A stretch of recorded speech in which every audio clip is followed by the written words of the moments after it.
मैं योगेश राजपूत, टीम नेटसॉल से।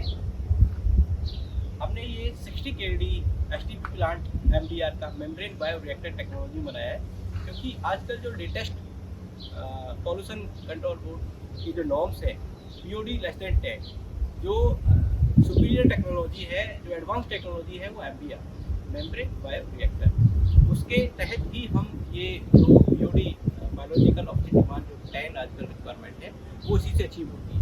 तो ये एडवांस टेक्नोलॉजी है, इसके अंदर मेम्ब्रेन लगा हुआ है और ये मेम्ब्रेन के प्रोसेस के साथ पूरा प्रोसेस चलता है। ये हमने पैकेज टाइप प्लांट बनाया है।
Don't forget to like, share and subscribe our channel.